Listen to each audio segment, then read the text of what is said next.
Alright, assalamualaikum everyone. So आज की video is not going to be informative, but it is rather it's like a rant, and it's a rant because I know many people who are giving this MCAT and उनके जो scores हैं वो बिल्कुल भी अच्छे नहीं आ रहे हैं. Today I just want to like discuss कि एक्चुअल इशू क्या है, मतलब इस MCAT में क्या प्राइमरी इश्यूज हैं जिनको PMC ओवरलुक कर रही है, जिनको उसको देखना चाहिए. ठीक है, so let's dive in. So all the things that are wrong about this MDCAT 2021. देखिए, जो सबसे बड़ा इशू मुझे पर्सनली लगा है, it's not about other things. ठीक है, it is about mainly the question bank errors. And when I say the question bank errors, I mean a lot of things. तो मैंने इनको 5 categories में divide कर दिया है.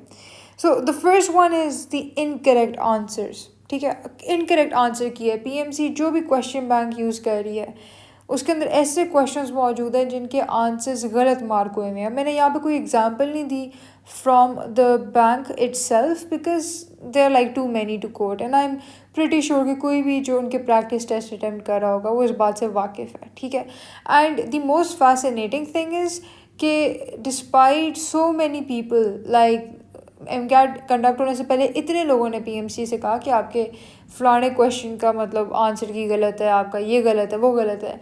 So rather than fixing them in their question bank for the actual exam, they have just totally ignored it, which is amazing because they are judging the future of students while they themselves are not much competent or they're not coming to the mark. ठीक है, अच्छा खैर, इसके अलावा there is like more than one correct answer. ऐसे भी questions आए हैं और हर MCAT में आ रहे हैं. So for example there was a question where they said microwaves are, and the options are electromagnetic waves, longitudinal waves, transverse waves, and none of the above.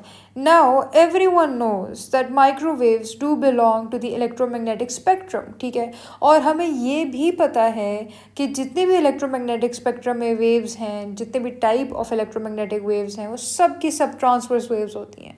So the answer could have been electromagnetic waves but also transverse waves. So A and C दोनों ही ठीक थे. So there you go, you have questions where there's more than one correct answer.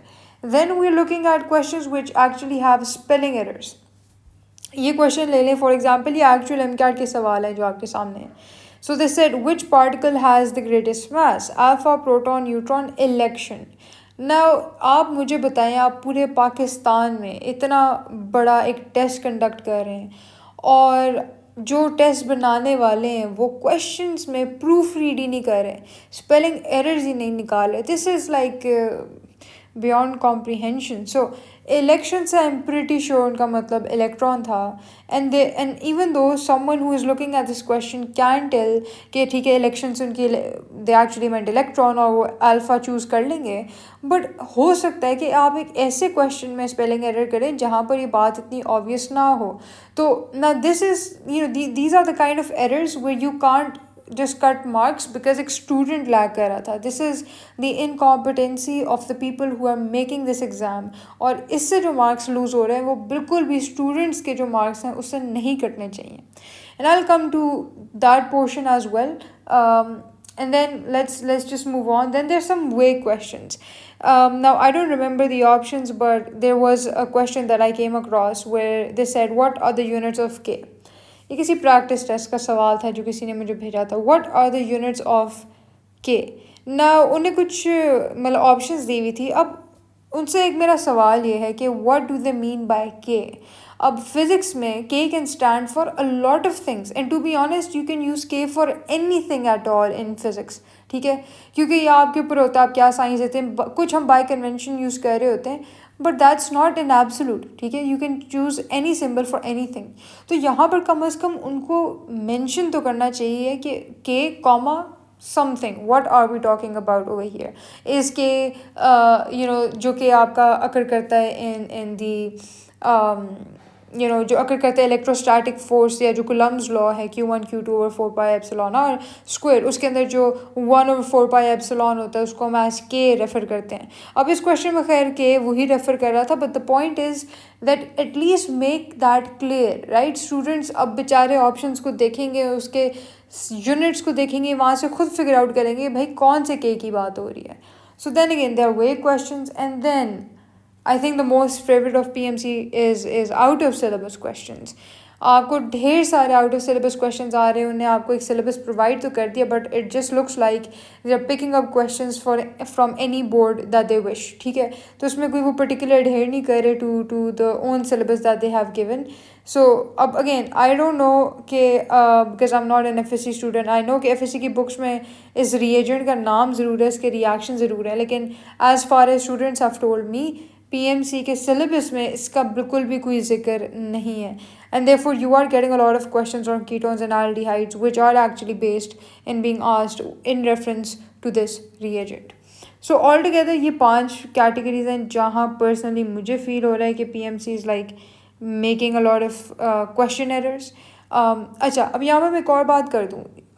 ये question errors हर exam में थोड़े बहुत हो जाते हैं, प्रोवाइडेड कि हम अपनी सरकारी एग्ज़ाम्स की बात कर रहे हैं, या जो एटलीस्ट जो हमारी गवर्नमेंट के अंडर ऑर्गेनाइजेशंस फॉल करती हैं उसके अंडर करें. अगर आप ये एक CI का कोई भी पेपर उठाएंगे, उसमें more than like less than 1% chance है कि आपको कोई भी स्पेलिंग एरर मिलेगा. वाई? बिकॉज उनकी ऑर्गेनाइजेशन इतना टाइम एफर्ट ज़रूर इन्वेस्ट करती है कि उनको पता हो कि भाई हम जो भी पेपर बाहर निकाल रहे हैं उसमें एरर्स नहीं होने चाहिए. ये नहीं कि हो नहीं सकते, हो सकता है इन लाइक 10 पेपर्स किसी एक पेपर में छोटी सी गलती निकल आए, बट जिस फ्रीक्वेंसी के साथ यहाँ पर क्वेश्चन में एरर्स आ रहे हैं, definitely that is not the case. Now ये एरर्स हर दफ़ा आते हैं, बट आई पर्सनली थिंक इस साल ज़्यादा आ रहे हैं.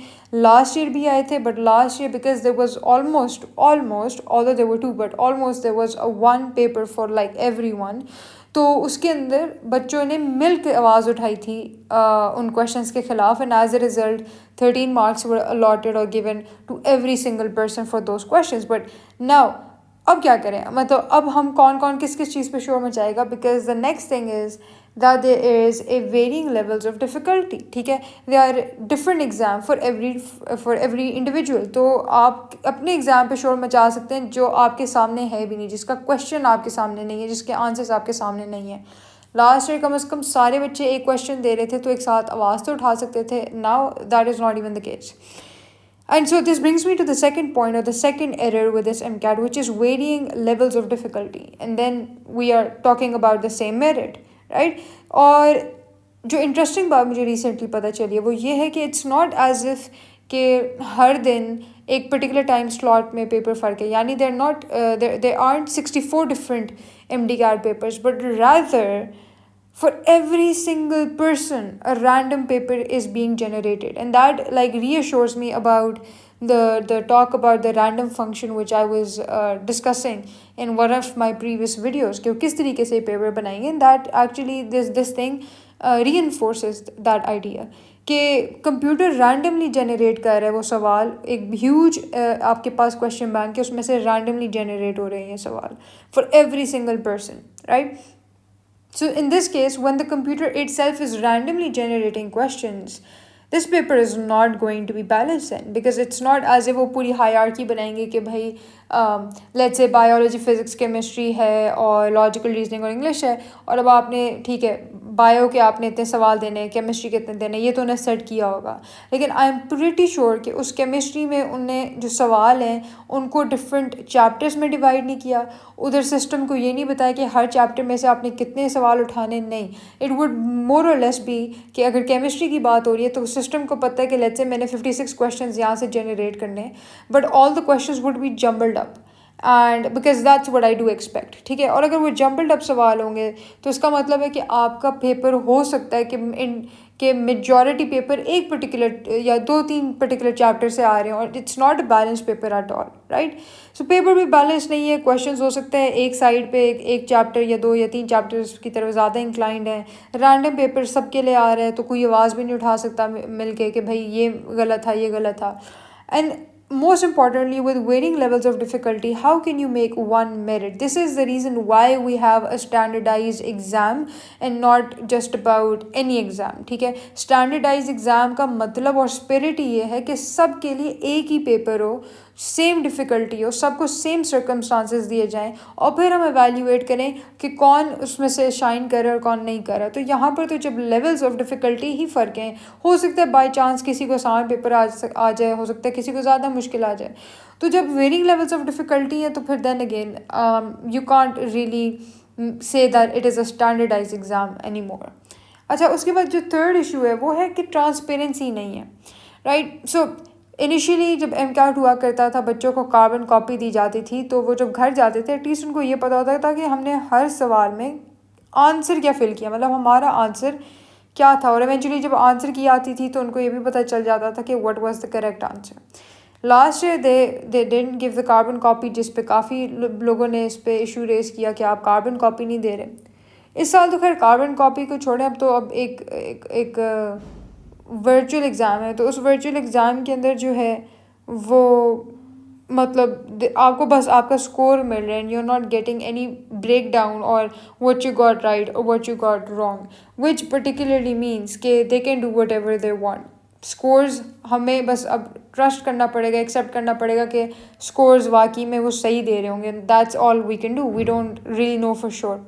Now, although in the recent announcement they have said that they will give the breakdown of each section to every student after 1st of October, but then again what would that do? मतलब वो आपको अगर बता देते हैं कि आपके 56 chemistry के क्वेश्चंस में से 30 गलत है, you would never know कि वो 30 कौन से गलत थे या वो 30 कौन से सवाल थे, right? So there's no way to trace back to what your answers were and what the right answer was.